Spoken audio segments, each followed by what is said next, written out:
Hello ನಮಸ್ಕಾರ. ನಾನು ನಿಮ್ಮ ಸ್ಪರ್ಶ ಗೌಡ. ಯಾರೆಲ್ಲ ಇನ್ನು ಕಾಮನಬಿಲ್ಲು ಕಥಾಗುಚ್ಛ ಯೂಟ್ಯೂಬ್ ಚಾನಲ್ಗೆ ಸಬ್ಸ್ಕ್ರೈಬ್ ಆಗಿಲ್ವೋ ಕೂಡಲೇ ಸಬ್ಸ್ಕ್ರೈಬ್ ಆಗಿ. ಕತೆ ಇಷ್ಟ ಆದರೆ ಶೇರ್ ಮಾಡಿ, ಲೈಕ್ ಮಾಡಿ ಹಾಗೂ ಕಮೆಂಟ್ ಮಾಡಿ. ನಾನು ಇವತ್ತು ಹೇಳ್ತಿರೋ ಕತೆ ನೀ ಹಚ್ಚಿದ ಕುಂಕುಮ ಭಾಗ 3. ಈ ಕಥೆಯ ಲೇಖಕರು ಚೈತ್ರಾ ಭಟ್. ಮಾಂಗಲ್ಯಂ ತಂತು ನಾನೇನ ಮಮ ಜೀವನ ಹೇತುನ ಗಂಟೆ ಭದ್ರಾಣಿ ಶುಭಗೆ ತ್ವಂ ಜೀವ ಶರದಾಂ ಶತಂ. ಮಂತ್ರದ ಜೊತೆಯಲ್ಲಿ ಗಟ್ಟಿ ಮೇಳದ ಸದ್ದು ಮುಳಗಿದೆ. ಶುಭ ಶೀರ್ವಾದದ ಅಕ್ಷತೆ ಕಾಳು ವಧುವರರನ್ನು ತಲುಪಿದೆ. ವಿವಾಹ ಮಹೋತ್ಸವದ ವೈಭವೋತ್ತುಂಗದ ಕ್ಷಣವದು. ವಧುವಿನ ಜಾಗದಲ್ಲಿ ತಲೆ ಬಗ್ಗಿಸಿ ಕುಳಿತವಳ ಎದೆಯ ಮೇಲೆ ಆತ ಹಾಕಿದ 3 ಗಂಟಿನ ತಾಳಿಯ ಸರ ಭದ್ರವಾಗಿ ಕುಳಿತಿದ್ದರೆ ಅವಳು ನಾಚಿಕೆಯ ಮುದ್ದೆಯಾಗಿ ಮುದುಡಿ ಕುಳಿತಿದ್ದಾಳೆ. ಈಗ ಅವನ ಪತ್ನಿ ಅವಳು. ತಾಳಿ ಸರಕ್ಕೆ ಅರಿಶಿಣ ಕುಂಕುಮ ಹಚ್ಚಿ, ನಿನ್ನ ಹೆಂಡತಿಯ ಕೆನ್ನೆಗೆ ಅರಿಶಿಣ, ಹಣೆಗೆ ಕುಂಕುಮ ಹಚ್ಚಪ್ಪ. ಪುರಂದರ ಶಾಸ್ತ್ರಿಗಳು ಹೇಳಿದ ಮಾತನ್ನು ತಪ್ಪದೆ ಪಾಲಿಸುತ್ತಿದ್ದಾನೆ ಪರಾಶರ. ಯಾಕೋ ಅವಳನ್ನು ನೋಡದೆ ಮಗನ ಕಡೆ ನೋಡಿದ್ದ. ಆರ್ಯನ್ ದೂರದಲ್ಲಿ ಕುಳಿತು ಶಾಸ್ತ್ರಗಳನ್ನು ನೋಡುತ್ತಿದ್ದಾನೆ. ಅವನ ಮುಖದಲ್ಲಿ ಸಂತೋಷ ಕಂಡರೂ ತಂದೆ ಜೊತೆಗಿಲ್ಲವೆಂಬ ಬೇಸರದ ಛಾಯೆ ಕಣ್ಣಲ್ಲಿ ಸ್ಪಷ್ಟವಾಗಿದೆ. ಮಗನನ್ನು ನೋಡಿ ಯಾಕೋ ಮನ ಕಲಕಿತು. ನಡುಗುವ ಕೈಗಳಿಂದ ತಾನೇ ಕ್ಷಣದ ಹಿಂದೆ ಕಟ್ಟಿದ ತಾಳಿಗೆ ಅರಿಶಿಣ ಕುಂಕುಮ ಹಚ್ಚಿದ್ದ. ನೋಡು ಪುಟ್ಟ, ಇನ್ಮುಂದೆ ಇವರೇ ನಿಮ್ಮಮ್ಮ. ಅಮ್ಮಂಗೆ ನಿನ್ನ ಜೊತೆ ಹೊಂದಿಕೊಳ್ಳೋಕೆ ಆಗೋಕೆ ಸಮಯ ಬೇಕು. ಅಮ್ಮ ಅಮ್ಮ ಅಂತ ಅವರಿಂದೆ ಸುತ್ತಬೇಡ, ತೊಂದರೆ ಕೊಡಬೇಡ. ಎಲ್ಲದಕ್ಕೂ ಅಮ್ಮನೇ ಬೇಕು ಅಂತ ತಲೆ ತಿನ್ನಬೇಡ. ಸ್ವಲ್ಪ ದಿನ ಅಪ್ಪ ಅಮ್ಮನ ಮಧ್ಯೆ ಹೋಗಬೇಡ, ಆಯ್ತಾ? ಇವತ್ತಿನ ಅಜ್ಜಿಯ ಪಕ್ಕ ಮಲ್ಕೋ. ಹೊಸ ಅಮ್ಮಂಗೆ ತೊಂದರೆ ಕೊಡಬೇಡ. ಯಾರೋ ಬುದ್ಧಿವಂತರು 3 ವರ್ಷದ ಮಗುವಿಗೆ ಬುದ್ಧಿ ಹೇಳುತ್ತಿದ್ದಾರೆ. ಇವರಿಗೆಲ್ಲ ಏನಾಗಿದೆ? ಮದುವೆ ಆಗೋಕೆ ಒಪ್ಪಿದ್ದೇ ಹೆಚ್ಚು ಅಂಥದ್ರಲ್ಲಿ ಏನು ಅರಿಯದ ಪುಟ್ಟ ಮಗುವಿಗೆ ಹೀಗೆ ಹೇಳ್ತಾರಲ್ಲ. ಅಷ್ಟಕ್ಕೂ ನಾನು ಮದುವೆ ಆಗೋಕೆ ಕಾರಣ ಇವನೇ ತಾನೇ. ತಾಯಿ ಇಲ್ಲದೆ ಬೆಳಿಬಾರ್ದು ಅನ್ನೋ ಒಂದೇ ಕಾರಣಕ್ಕೆ ಮದುವೆ ಆಗಿದ್ದು. ನನಗೆ ಖಂಡಿತವಾಗಿಯೂ ಸಂಗಾತಿಯ ಅವಶ್ಯಕತೆ ಇರಲಿಲ್ಲ. ಸರಿತಾ ನೆನಪಲ್ಲಿ ನಾನು ನೆಮ್ಮದಿಯಾಗಿದ್ದೀನಿ. ಅದರ ಮೇಲೆ ಇಂತಹ ಮಾತುಗಳು ಕೇಳಬೇಕಾ? ಇದು ನನ್ನ ಪಾಪುವಿನ ಎದುರು. ಈ ಬಾರಿ ಕೋಪ ತಡೆಯದಾಗಿದ್ದ. ಅದು ನೇರವಾಗಿ ಹಸೆಮಣೆ ಏರಿ ತನ್ನ ಪಕ್ಕ ಕುಳಿತವಳ ಮೇಲೆ ಹರಿದಿತ್ತು. ಅವಳನ್ನು ಕೋಪದಿಂದ ನೋಡಿದ್ದ. ಅವಳ ಮೊಗದಲ್ಲಿ ಮದುಮಗಳ ಕಳೆ ಹಾಗೆಯೇ ಇತ್ತು. ನಾಚಿಕೆ ರಂಗೇರಿತ್ತು. ಕೋಪದಿಂದ ಇವನ ಮುಷ್ಟಿ ಬಿಗಿಯಿತು. ಏನೋ ಹೇಳಲು ಬಾಯಿ ತೆರೆಯುವಷ್ಟರಲ್ಲಿ ತಟ್ಟನೆ ಎಚ್ಚರವಾಗಿತ್ತು. ಎದ್ದು ಕುಳಿತಿದ್ದ. ಮೈಪೂರ ಬೆವರಿತ್ತು. ತರತರ ನಡುಗುತ್ತಿದ್ದ. ಇದು ಅವನ ಪಾಲಿನ ಅತ್ಯಂತ ಭಯಾನಕ ಕನಸು. ಸಮಯ ನೋಡಿಕೊಂಡ 5:15 ತೋರಿಸಿತ್ತು. ಆರ್ಯ ಅವನ ಪಕ್ಕ ಮುದ್ದಾಗಿ ಮಲಗಿದ್ದ. ಆಗಾಗ ನಿದ್ರೆಯಲ್ಲಿ ನಗುತ್ತಿದ್ದ. ಪಾಪು, ಒಂದು ಹೆಣ್ಣಿಗಾಗಿ ನಿನ್ನನ್ನು ಯಾವತ್ತೂ ಬಿಟ್ಟುಕೊಡಲ್ಲ ಕಣೋ. ನೀನು ನನ್ನ ಮುದ್ದು ಗೊಂಬೆ. ನಿನ್ನ ಸ್ಥಾನವನ್ನು ಯಾರು ಕಿತ್ತುಕೊಳ್ಳೋಕೆ ನಾನು ಬಿಡಲ್ಲ. ನಿನಗೆ ನಾನು, ನನಗೆ ನೀನು, ನಮ್ಮಿಬ್ಬರ ನಡುವೆ ಯಾರೂ ಬರಲ್ಲ, ಪ್ರಾಮಿಸ್ ಎಂದು ಆತನ ಕೆನ್ನೆ ಮೇಲೆ ತುಟಿಯೂರಿದ್ದ. ಯಾಕೋ ಈ ಕನಸಿನಿಂದ ಅವನ ಮನಸ್ಸು ಹಾಳಾಗಿತ್ತು. ಇನ್ನು ಕಣ್ಮುಚ್ಚಿದರೂ ನಿದ್ರೆ ಬಾರದು ಎಂದು ಮಗನ 2 ಕಡೆಯಲ್ಲಿ ದಿಂಬುಗಳನ್ನು ಆಧರಿಸಿ ಇರಿಸಿ ಹೊರಗೆ ಬಾಲ್ಕನಿಗೆ ಹೋಗಿ ಆರಾಮ ಕುರ್ಚಿಯಲ್ಲಿ ಕುಳಿತ. ಆಗ ತಾನೇ ಮಳೆಗಾಲ ಶುರುವಾದ ಸಮಯ ಅದು. ಮೇ ಕೊನೆಯ ವಾರ. ವಾತಾವರಣದಲ್ಲಿ ಎಂದಿನ ಬಿಸಿ ಇರಲಿಲ್ಲ. ತುಂತುರು ಮಳೆ, ತಂಗಾಳಿ, ಮುಂಜಾನೆಯ ಹಕ್ಕಿಗಳ ಚಿಲಿಪಿಲಿ ಹೊಸ ಮುಂಜಾನೆಯ ಶುಭಾರಂಭ ಮಾಡಿದರೂ ಅಂತಹ ಚಳಿಯಲ್ಲಿಯೂ ಇವನ ಮೈ ಮಾತ್ರ ಮತ್ತೆ ಮತ್ತೆ ಅದೇ ಕನಸನ್ನು ನೆನೆದು ಬೆವರಿತ್ತು. ದೇವರೇ, ದಯವಿಟ್ಟು ಮತ್ತೆಂದು ಇಂತಹ ಕನಸು ಬೇಡ ನನಗೆ. ನನ್ನ ಮಗನಿಗೆ ಮಲತಾಯಿ ಬರಲೇಬಾರದು. ಎಲ್ಲರೂ ಮಗನಿಗೆ ತಾಯಿ ಬೇಕು, ಮತ್ತೊಂದು ಮದುವೆ ಆಗು ಎಂದು ಒತ್ತಾಯ ಮಾಡಿದ್ರು. 2ನೇ ಮದುವೆ ಆದರೆ ಬರುವ ಹೆಣ್ಣು ಅವನಿಗೆ ಸ್ವಂತ ತಾಯಿ ನೀಡುವ ಪ್ರೀತಿಯನ್ನು ಖಂಡಿತ ನೀಡಲಾರಳು. ಅವಳು ಎಂದಿದ್ರೂ ನನ್ನ ಮಗನಿಗೆ ಮಲತಾಯಿಯೇ ಹಾಗೆಯೇ ಇರುತ್ತಾಳೆ. ಅಪ್ಪನಾಗಿ ಅಮ್ಮನಾಗಿ ಅವನನ್ನು ಸಾಕಿಸಲು ಜವಾಬ್ದಾರಿ ನನ್ನದು. ಅಷ್ಟಕ್ಕೂ ನಾನೇನು ಒಂಟಿಯಲ್ಲ, ಮನೆ ತುಂಬ ಜನರಿದ್ದಾರೆ.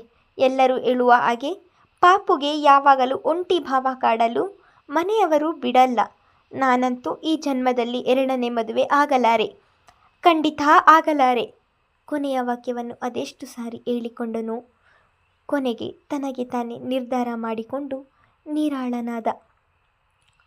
ನಿಧಾನ ಬೆಳಕು ಮೂಡಲು ಶುರುವಾಗಿದ್ದು ಗಮನಿಸಿದವನು ಕೆಲಸದ ಚಂದ್ರುವಿಗೆ ಮಗನನ್ನು ನೋಡಿಕೊಳ್ಳಲು ಹೇಳಿ ಛತ್ರಿ ಹಿಡಿದುಕೊಂಡು ಹೊರಟ. ಅಯ್ಯ, ಇಷ್ಟು ಬೇಗ ಎದ್ರಿ? ಕಾಲೇಜು ಶುರು ಆಯ್ತಾ? ಈ ಮಳೆಯಲ್ಲಿ ವಾಕಿಂಗ್ ಹೋದರೆ ಆರೋಗ್ಯ ಹಾಳಾಯ್ತದೆ ಎಂದ ಪರಾಶರ ಮನೆ ಮೆಟ್ಲು ಮೆಟ್ಟಿಕೊಂಡದ್ದನ್ನು ನೋಡಿದವನು. ಹೋ ಚಂದ್ರು, ಕಾಲೇಜು ಇವತ್ತಿನಿಂದ ಶುರು.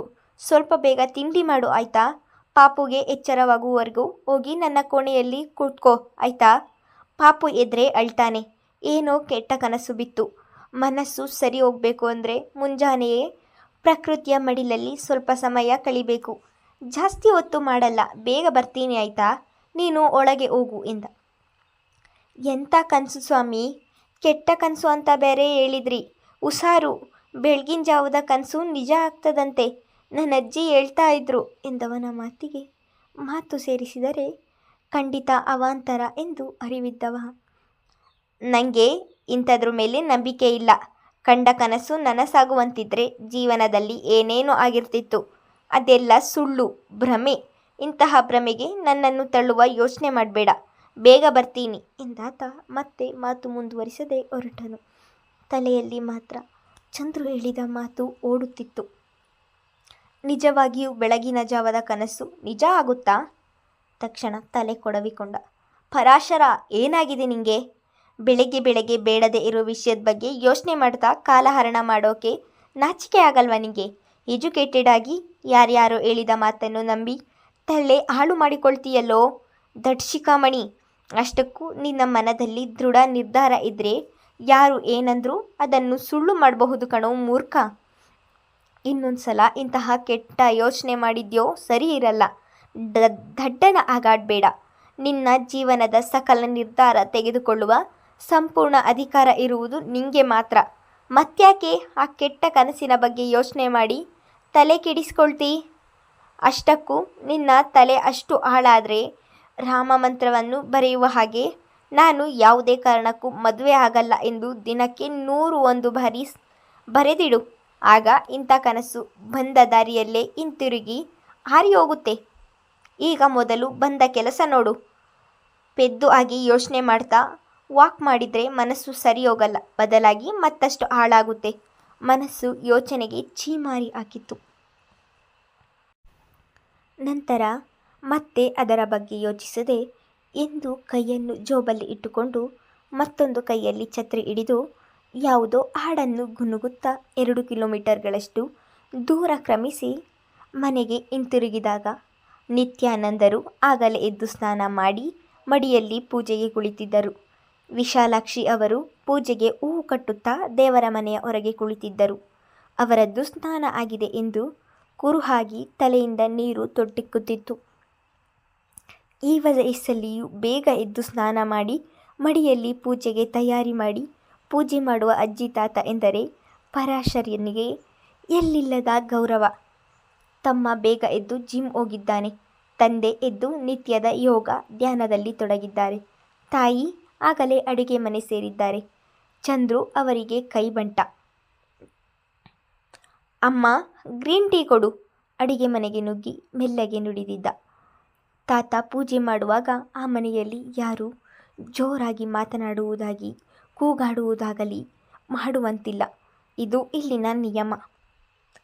ಪುಟ್ಟ, ಗ್ರೀನ್ ಟೀ ಪ್ಯಾಕನ್ನು ಗಾಜಿನ ಕಪ್ಪಲ್ಲಿಟ್ಟು ಅದಕ್ಕೆ ಬಿಸಿ ನೀರು ಸುರಿದು ಮಗನ ಕೈಲಿಟ್ಟು ತುಂಬು ನಗುವ ಬೀರಿ ಶುಭೋದಯ ಮಗು ಎಂದರು. ಗುಡ್ ಮಾರ್ನಿಂಗ್ ಅಮ್ಮ. ಇವತ್ತು ಕಾಲೇಜಿನ ಮೊದಲ ದಿನ.